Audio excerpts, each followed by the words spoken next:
Hello and welcome everyone. Thanks for joining us tonight. I'm Adam Cellini. Topping our news, Sarasota store owners are considering a new way to draw locals and tourists alike to downtown Sarasota, but it could carry a heavy price tag. ABC 7's Kate Flexter tells us why they feel it's necessary and how things could improve. This is actually an old plan the Downtown Improvement District is now revisiting. The idea is to put signage at either end of Main Street to create a clearer downtown area. Tourists and locals alike are drawn to Sarasota's beaches, which means they're also drawn to nearby shops and restaurants in places like Siesta Key Village and St. Armand's Circle. When we first started to travel here and visit here, that we would always go to St. Armand's because it got our attention and our appeal, and it seemed exciting. But as one resident tells us, that makes downtown Sarasota a hidden gem. There's a lot more in Sarasota that's available for people that they just don't know about. They think of just going out to St. Armand's and to the beaches, but there's a lot more right here in downtown to check out. Restaurant owner and Downtown Improvement District board member Steve Seidensticker says that's something he sees often. People really don't know that all that's offered downtown. I mean, not only is there great shopping, but great restaurants. I mean, there's a myriad of interesting restaurants and more to come. With that in mind, the Downtown Improvement District is bringing back an old plan to put signage on Main Street at US 301 and US 41, estimated to cost about $50,000. The idea is those signs will be the gateway to downtown Sarasota. Instantaneously, I was attracted to it, having seen it in other cities. Seidensticker has seen similar projects in cities like San Francisco and Seattle, and says it's a way to delineate each neighborhood and its personality. I can see it happening in Burns Court eventually, in Taos Court, and in the Rosemary district, which is growing in leaps and bounds. As that growth continues, Seidensticker says these sorts of projects will be crucial in maintaining that small town feel in an ever-expanding metro area. And sort of takes the largeness out of a city and makes it more livable and approachable and more interesting for those visiting it. The Downtown Improvement District will meet on December 6th to discuss the idea, but there's still a long road ahead for the project. Back to you. All right, thank you, Kate. Deputies are asking for the public's assistance locating a suspect wanted for stabbing a man in Bradenton this afternoon. The Manatee County Sheriff's Office was called to the scene of a stabbing at a home in Bradenton. The victim was stabbed in the back and out and cut on the face. He was later transported to the hospital and is said to be in stable condition. The investigation is ongoing, and anyone with information is asked to contact the Manatee County Sheriff's Office. In Venice, Capri Isles Boulevard opening back up after a collision between a car and cyclists blocked the road for several hours today. The bicyclist suffering several injuries. She had to be flown to a nearby hospital. That investigation also ongoing, and police also asking for your help. Anyone with information on this incident is asked to contact the Venice Police Department. And in Sarasota, the fire department is giving a all clear after students and faculty were told to avoid the campus at New College earlier today. A faculty member smelled what they believed to be gas in the sciences complex this morning. Firefighters checked out the campus, tracing the smell to a mechanical room. They concluded the smell was coming from a boiler. That boiler has now been shut down and is pending repairs. Well, we've enjoyed a warm winter so far, but according to our Wendy Ross, you may want to locate your jacket soon. Wendy? You don't have to do it tonight. Tonight is still okay. It's right now at 66 degrees, and our dew point and humidity levels are starting to creep up just a little bit, but those winds are coming in out of the east, and that's what's keeping our temperatures a little on the warm side. And we're going to continue with this trend 1 to 2 more days, and that's about it. So what we're looking at right now are fair skies across the state of Florida, but we've got plenty of rain that's now developing across the southeast, and eventually these showers are going to make it into our area. We need the rain, so that's a good thing, and we'll let you know a little bit later on when that's going to be taking place. The overnight temperatures tonight, though, not too terrible. We're going to be seeing our overnight readings down into the mid-60s for the most part. So the overnight planner is showing that we're going to see those temperatures dropping down before they come right back up. So keep that in mind. We do have some changes coming up, and we'll tell you when that's going to be taking place in just a few minutes. Adam? Thank you, Wendy. Hundreds of runners and walkers hit the streets of Sarasota today to help out a good cause. The Jingle and Jog 5K kicked off at 8 o'clock this morning on DeSoto Road. Over 600 people participated in the run, which organizers say is a record turnout. The annual fundraiser benefits the Haven, which serves 800 people of all ages in the community living with disabilities. We spoke to those involved with the Haven about how the fundraiser helps further their programs. It's helping people how to be more independent and more with kids and runners and everybody having a good time. Prizes were given to runners who crossed the finish line first in their respective categories. There was also a costume contest, which was judged by Megan and ABC7's own Alex Redmond. Another merry scene tonight in Sarasota as floats, cars, and marchers took over Main Street for the annual holiday parade. This year's theme was Salute to Veterans. This is the 21st year of the holiday parade, and it's always held on the first Saturday in December. Participants were competing to win the Mayor's Trophy, which is awarded to the parade's best float. And ABC7 was there as well. Several news personalities, including Chief Meteorologist Bob Harrigan and morning anchor Don Brennan, taking part in the festivities. Our float, one of the ABC7 live trucks. And before the parade, Santa Claus making an early appearance in Bradenton, flying down by helicopter into GT Bray Park for the Parks and Natural Resources Department's annual Night Before Christmas celebration.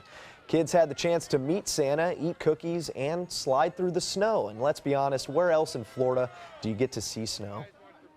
Still to come here on ABC7, the latest on an Oakland warehouse fire that trapped dozens in an overnight blaze. Plus, the search ends for one man on the FBI's top 10 most wanted list. Those stories and more when we return. On the next Black Almanac. Republicans have expanded their power in state capitals to their strongest levels in decades, picking up savagely previously held Democratic governorships while also claiming control of some key legislative chambers. The Republican gains in state houses capped a remarkable election in which Donald Trump won the presidency. Sunday morning at 7:30 on ABC7. All hands on deck. What's up? I want to point out 3 tips for using the home computer more safely. Point away. First, stop. Make sure your software is up to date and that you've password protected your computer's login and Wi-Fi connection. Next, think before visiting a site, opening attachments, or clicking on links. Then connect, knowing you're helping make the web safer for you and for everyone. Make Stop, Think, Connect part of your daily online routine.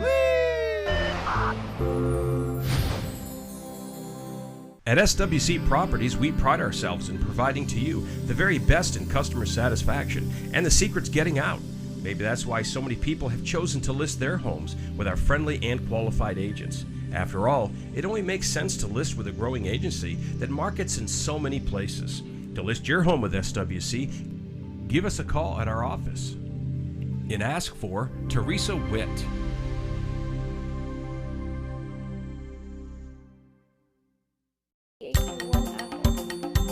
Thanks to my volunteer, I am a better reader.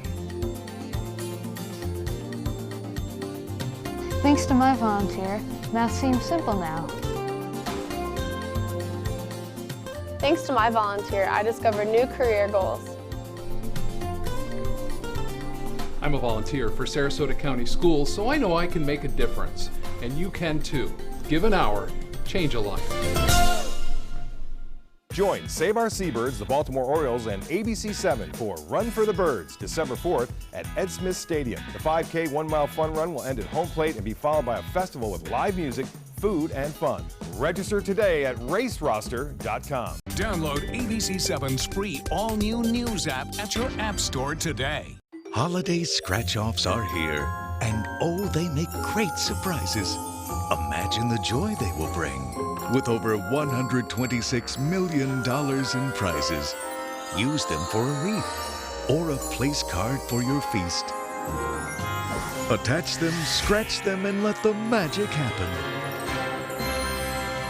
Holiday scratch-offs. The Florida Lottery has them. Just imagine. A warehouse party turned into a deadly inferno. Witnesses say it went up like a tinderbox, burning in mere seconds. Authorities fear up to 40 may have been killed in the blaze as crews begin to identify those killed. ABC's Danya Bacchus reports from California. Thick plumes of smoke and flames turned a warehouse party in Oakland into an inferno Friday night. Witnesses say it happened fast, burning in mere seconds. Bob Muley, one of the lucky few to make it out, tried to rescue a man calling out for help. I was pulling him out. He's a larger gentleman, and there was a lot of stuff in the way. The flames were too much smoke. Authorities are preparing to deal with dozens of people dead. We still have at least a couple dozen outstanding people that need to be located. We know there are bodies that are in there that we can't get to. A majority of the bodies reportedly found on the second floor. Pictures from before the fire show art studios, mannequins, carpets, and furniture inside. Officials believe the victims became trapped when the only way out, a makeshift stairwell constructed with wooden pallets, was overtaken by flames. So much debris, it's hard for them to get inside. There's beams, there's all sorts of wreckage and debris that we have to maneuver through. The warehouse known as the Oakland Ghost Ship, a gathering of artists, some even living inside. Investigators now calling it a crime scene until they make sense of what happened. Officials say there's no reason to suspect arson and say the building had no sprinklers, which could play the biggest role in the death count. Danya Bacchus, ABC News, Los Angeles. Excavators, a crane, and dumpster trucks are being brought in to help in the recovery work. The building being flooded with light as well, so crews can work through the night. A man wanted for killing 4 people and injuring 10 others at a Los Angeles party is now behind bars. Marlon Jones was arrested just 1 day after being added to the FBI's top 10 most wanted list. Police say he was caught following a tip where a $100,000 reward was offered for his capture. That reward is expected to be paid. Police stopped Jones's vehicle Friday, where they say he got out on foot and jumped down off the freeway onto a lower street. He was caught soon after, but had to be taken away from the scene in an ambulance. And now on to a developing story. A student at Florida International University is dead after a shooting near campus. Miami-Dade detectives have identified the victim as 21-year-old Michael Zaldua. The crime scene is about 4 blocks away from FIU's South Florida campus in Dade County. The investigation into the murder is ongoing. Neighbors describe Zaldua as kind and courteous.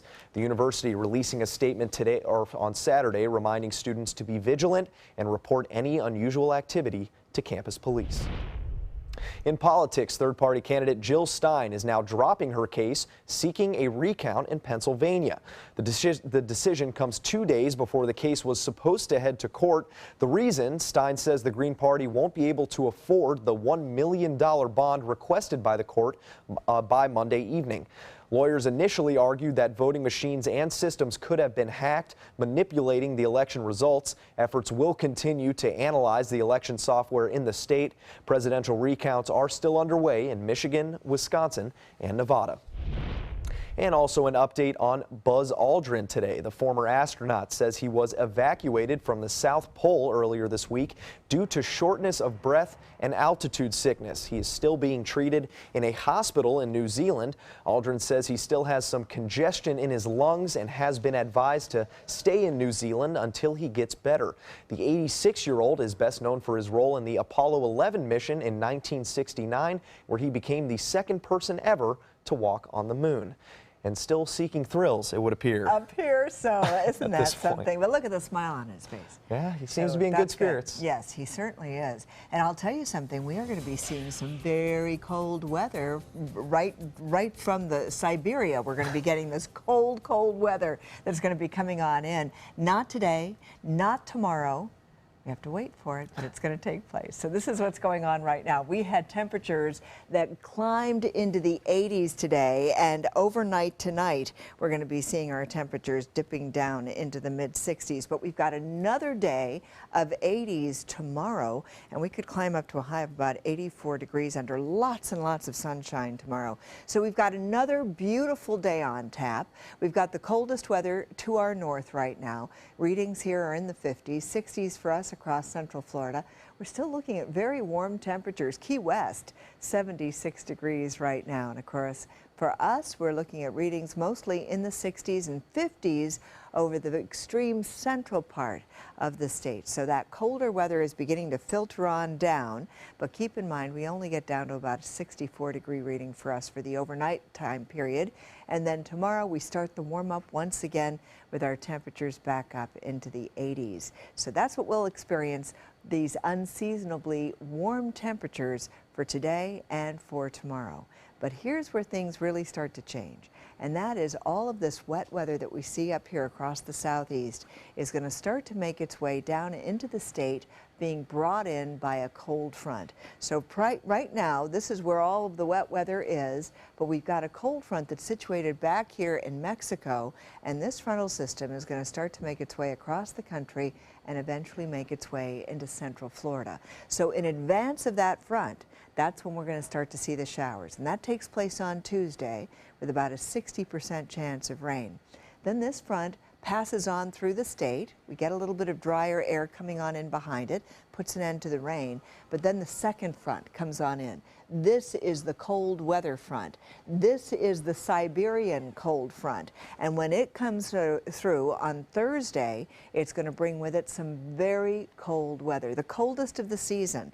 And you can see where all of this really cold weather is bottled up here well to the north, and it starts to move down across the nation, and we're going to see it right here beginning on Friday and Saturday. We could see our temperatures in the 40s for overnight lows in the early morning hours. So keep that in mind. We've got 2 days of sunshine, the rain arriving on Tuesday, and then that much colder weather is going to be here by Friday. So this is what it looks like over the next 7 days. We'll see those temperatures staying in the 80s all the way through Monday and Tuesday. And then Tuesday we get the rain showers coming on through, and we've got a 60% chance of rain with cold weather just in time for this weekend. Adam? Thank you, Wendy. Big day in college football. Sports is coming up next. The Jingle 5K is almost here. Get ready to spread your holiday cheer as you join our team of elves and jingle all the way through our 5K race course at Lakewood Ranch Main Street. Bring out the whole family for our holiday festivities and access to our huge post-race party. The Jingle 5K starts at 7 p.m. Thursday, December 22nd at Lakewood Ranch Main Street. Come on out to spread your holiday cheer at one of the most festive 5Ks of the year. The Jingle 5K! You're going to need me. You're going to need us. All of us. You're going to need our help with your water, your air, your food. You're going to need our determination, our compassion. You're going to need the next generation of leaders to face the challenges the future will bring. And we promise we'll be there when you need us.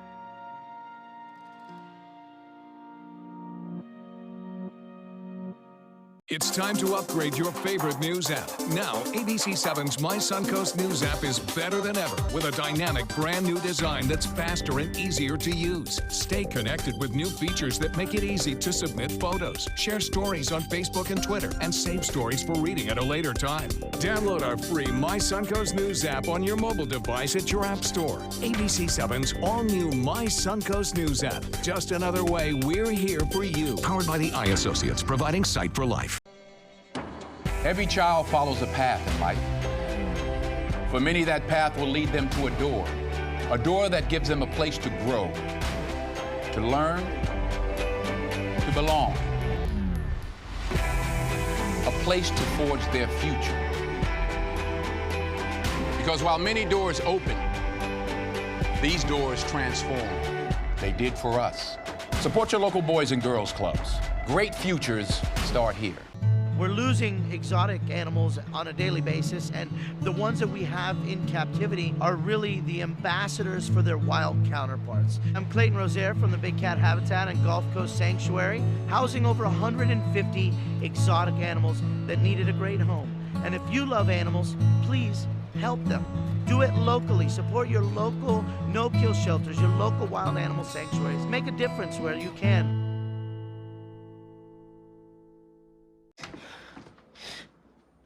Your daughter just had her first breakup. Do you A, put yourself in her shoes? B, console her? Don't worry, sweetie. This is gonna happen a lot. Or C, find her a new boyfriend? Nice single boys. That was weird. As a parent, there are no perfect answers. But you don't have to be perfect to be a perfect parent. Thousands of teens in foster care will love you just the same. Monday at 5 on ABC 7, your Suncoast News. A certain beverage could increase your risk of skin cancer. Details in Health Smart. Monday at 5 on ABC 7, your Suncoast News. We're here for you. Now, sports. The college football playoffs picture now coming into focus on championship weekend. We start with the Florida Gators in the SEC championship today. Jalen Hurts and the Alabama Crimson tied #1 in the country. Although the Gators would score on their opening drive of the game. It's a 5-yard strike to Antonio Callaway, but the mistakes would pile up for Florida. 3 interceptions by Gators. Austin Appleby, his second return for a touchdown here. Then later, a blocked punt would also lead to points against the Gators. Man comes in clear, blocks the punt. Florida struggling in all aspects tonight. They lose 54-16. Here's their head coach after the game. Made some other teams turn the ball over, I think, this year. And I knew going in we had to take care of the ball. I talked about that, and we didn't. So. In Orlando, the ACC championship between #3 Clemson and Virginia Tech. For opening drive, the Tigers on the 3-yard line. Quarterback Deshaun Watson fakes a handoff and slips through for the game's first touchdown. Second quarter, 14-7 Tiger lead. Watson hits Jordan Leggett for the easy 10-yard score and a 2-touchdown lead. But the Hokies not done fighting in this one. Jeriod Evans, calling his own number close to the goal line, fights through this Tiger defense for a 10-yard score. It was close till the end in this one, but the Tigers hang on for the 42-35 victory and likely an appearance in the college football playoffs. In Indianapolis, Penn State and Wisconsin playing for the Big Ten title. First quarter star running back Corey Clement getting the ball and bouncing it outside for a 67-yard touchdown. It puts the Badgers up 14-0 on the Nittany Lions. Stiff arm at the end, finds his way through, and then later down 7, Nittany Lions quarterback Trace McSorley can't handle the high snap. Ryan Connolly of Wisconsin recovers and takes it in for a defensive touchdown. But later on before the half, redemption for McSorley. He hits Saeed Blacknall, who slips a defender and takes it 40 yards, cuts the lead to 14. And it was a huge second half comeback by Penn State. They win 38-31. It's their first conference championship since 2008. In hockey, the Tampa Bay Lightning trying to turn things around. On their recent 4-game skid, they hosted Washington in Tampa tonight. Ben Bishop seeking his first career win against the Capitals. Second period, Lightning on the power play. Nikita Kucherov slams the one-timer through traffic and scores the first goal of the game. This one would go to overtime, and with 11 seconds left, huge save by Bishop on the John Carlson one-timer. 34 saves for Bishop tonight. Then later on in the shootout, it's Brian Boyle driving and gets one through the legs of Braden Holtby, and that would be the difference in this one. Bishop blocks 3 of 4 in the shootout, and the Lightning win 2-1. More to come here on ABC 7. Stay with us. Monday at 5 on ABC 7's Good Morning Suncoast.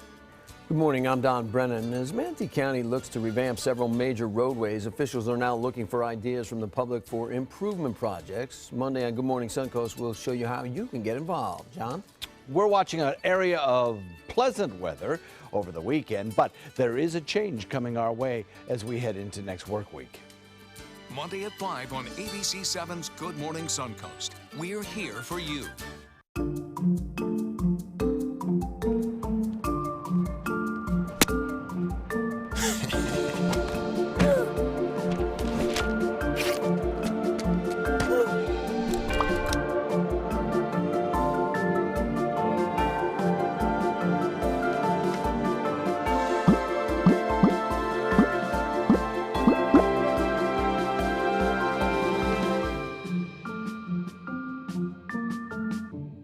On your TV, on your computer, on your camera, on your smartphone, on your Apple Watch. And now you can get ABC7, your Suncoast News on Fire TV. Just go to mysuncoast.com and click on the mobile tab for a list of fast and free downloads that deliver ABC7, your Suncoast News on the go. Ever wonder what it feels like to cross home plate in front of a cheering crowd at a Major League ballpark? Hi, I'm Bob Harrigan, and now you can find out when you join Save Our Seabirds, the Baltimore Orioles, and ABC7 for Run for the Birds. December 4th at Ed Smith Stadium, the 5K 1 mile fun run will end at home plate and be followed by a festival with live music, food, and fun. Proceeds benefit Save Our Seabirds, whose mission is to rescue and rehabilitate sick and injured birds. Register today at raceroster.com. You can help make the wishes of Suncoast children and seniors come true this holiday season. I'm Scott Dennis. And I'm Haley Wilkes. Join ABC7 and share your good fortune by becoming a Salvation Army Angel. Just stop by ABC7 or Sunset Kia in Sarasota, Bradenton, or Venice to pick up an Angel Tree gift tag. It will tell you what a local child or senior citizen is wishing for this holiday season. Thanks for your generosity and happy holidays from ABC7. Your Suncoast News. We're here for you. Download ABC7's free all-new news app at your app store today. Holiday scratch-offs are here, and oh, they make great surprises. Imagine the joy they will bring. With over $126 million in prizes, use them for a wreath or a place card for your feast. Attach them, scratch them, and let the magic happen. Holiday scratch-offs. The Florida Lottery has them. Just imagine.